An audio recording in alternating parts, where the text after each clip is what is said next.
Kabob says hello everybody and welcome to a quick look at Minecraft Snapshot 17W13A. Yes, as the narrator says, we are looking at the newest Minecraft snapshot that just came out today, and the narrator is a new feature in the game. Right now you turn it on and off using Control B, so for example... Narrator inactive. Narrator active. There you go, as simple as that. I imagine it'll probably be like an actual setting in the future as well, in the settings thing. But yeah, that's a pretty neat thing. Some people don't really like it, but the thing is, you have to keep in mind this is probably a lot for people who just can't read the text always, or maybe you like want to walk away from your computer a little bit, but you still want to hear the chat, so you just turn that on, and then you could be somewhere else entirely and still hear it. So I think it's a very useful feature, and since text-to-speech kind of comes built into a lot of things nowadays, it doesn't really hurt to have it programmed in. I think it's nice that they added it. So anyway, though, the main new feature in this snapshot is, of course, the wonderful parrots, as we can see over here in my bird cage, which is not really perfect because they can technically get out of the roof. Who cares? So yes, parrots are a new mob. If I can get in the roof, there we go. And they're pretty cool. They'll actually make the sounds of nearby mobs. So, for example, if we do this, see those little spider noises they're making?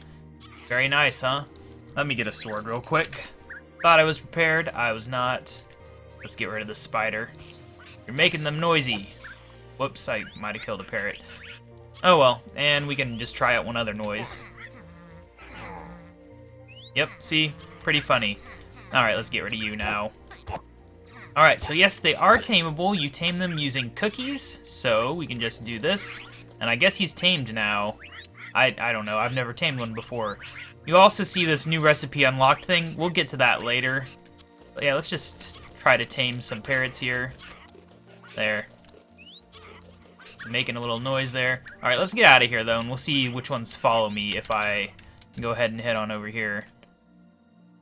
Which is none of them, apparently. Nope, there they go. Yeah, they still have that thing where they only teleport if you hit the ground. Maybe since they can fly, they'll get rid of that in the future. But anyway, now, I don't know, we might need to have an empty hand for this next bit, but yeah, there we go. And if we look, there, he's sitting on my shoulder, backwards apparently. You can have two of them at once, so let's grab one of our other ones who's swimming in here. There we go. Look at that, I am styling. Now, I assume having this could be like an early creeper warning system, because like, right now they don't make the noises when they're on your shoulder, but once they do, it'd be like if a creeper's sneaking up behind you, you'll hear a little hissing noise from them, and it'll be great. There is, sadly, a glitch right now, which obviously will get fixed, where if you try to get a third one, it just vanishes forever, so I just murdered that parrot and that one too. I'd teleport them to another dimension, I guess. And also, if you jump, they will fall off like that, but they can ride you on when you're riding a horse. I think even using the glider thing, as long as you don't jump, I think they can technically ride for a little while. So that's a neat little feature. Now, there is no way to actually make them sit still, short of actually using a lead to tie them to a fence. So that's a bit unfortunate, because they'll just follow you forever and get themselves killed. But they are a very interesting new mob, and I can see them making the jungles a lot more interesting to be in. Now, let's see. There's a lot of things that are real small in this snapshot. Obviously, this recipe thing that we'll look at right now. And basically, they've done a fairly major overhaul on the whole idea of recipes in the game, because they have added a recipe book, which keeps track of all the recipes that you have discovered, basically. You guys, you're noisy. I'm sorry to do this, but I don't need to hear baby zombies. Alright, so yeah. Whenever you get the requirements to craft an item is usually whenever you seem to unlock these recipes, and then it will do that and tell you how to make it. It's very fancy. Showing craftable. So I guess that'll only show you ones that you actually have the items for, perhaps. That's pretty neat. There's, of course, categories, and yeah, it's very nice because realistically, there's no way you're going to figure out all the recipes in the game without a guide. Now it's actually possible, which is great. And now there is a few things that go with this. The first thing is that it is now possible to add custom recipes to the game. So you could add a recipe for a saddle, and it would appear in here. Now, the next thing is knowledge books. These are books which will give you a recipe. Now, this is a good way to learn about a recipe that you might not know, but also the game has a new option, which is do limited crafting. With do limited crafting, you will only be able to craft things. What am I doing? That you have the recipe unlocked for. So, normally, in the normal gameplay, you'll be able to make anything even if it doesn't appear in here, but with do limited crafting, that's not. This is an excellent, excellent feature for like custom maps, adventure maps, and things like that, because it means you can actually limit player progression. If you don't want people making things at a certain time, you just make it where they can't. And then you use knowledge books to upgrade them. But this also ties into another new feature, which is advancements, the replacement for achievements.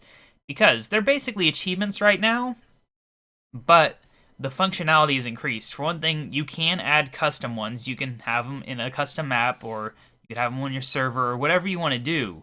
And you can make it so you get awarded recipes or items whenever you complete an advancement.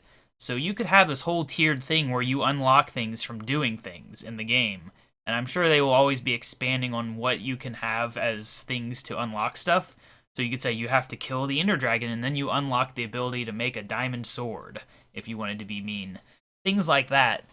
And it's really cool that they're finally making the game have a progression system so that you can actually know what you're doing in the game, and you're not just dropped into an empty world with no idea how to do anything. Now you can actually see. I don't think there's anything that actually tells you how to do these yet. I don't know if that's coming. You just see the name of it, and that's it. But that is advancements. And, oh, one last thing. Let me get back to it. That you can add tabs, and the tabs can go, like, all the way around. So, like, mods and stuff can just have their own separate advancement screen. It's going to be great for those type situations. Now, let's go through some of the smaller things real quick. So, first off, they changed a few textures because people were finding little images inside of them that were a bit offensive. So this is one of them that's changed a little bit. Obviously, I can't show you the old one in the game because, yeah. Now, what else? There is the fact that the game now requires Java 8, which I believe it used to only require Java 6. Ultimately, this doesn't mean too much for us right now, except that you have to have Java 8. But it means the game can do fancier things, and it means mod makers don't have to worry about whether they should use Java 6, Java 7, or Java 8. They can just use Java 8 and benefit from all the extra features and improvements, which is very good because, you know, a lot of people just did it anyway, but now everyone can, and that is always great. Now, what else? Oh, yes, I accidentally showed this earlier, but beacons will now say their name when you mouse over them, even when you haven't set a name, which I imagine might be fixed in the future. I don't know. I don't make the rules. But yeah, that's just a little thing. It does a thing. I don't know exactly why it exists, but it does. And anything else? Oh, yes, the one final thing. Only one more thing. Oh, I guess one other thing is that if we switch to game mode 0 real quick, I can just show you that there is a crafting grid thing for just the 2x2 in your inventory. It won't show 3x3 recipes. So yeah.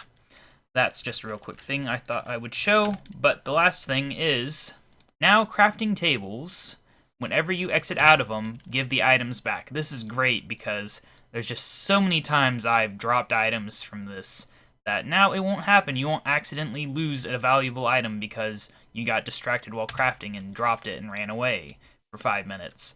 That is a great feature that I'm glad they finally added. And outside of that, that is all we currently know about being added. There's like little details on advancements and things that I'm not going to go over because they're things that map makers will have to research themselves. And yeah, a lot of exciting things. This is definitely a very colorful update, which is what they're going for with the Parrots and Terracotta and all the things they're adding. Dyed Beds didn't make it into this snapshot, but hopefully they'll come soon.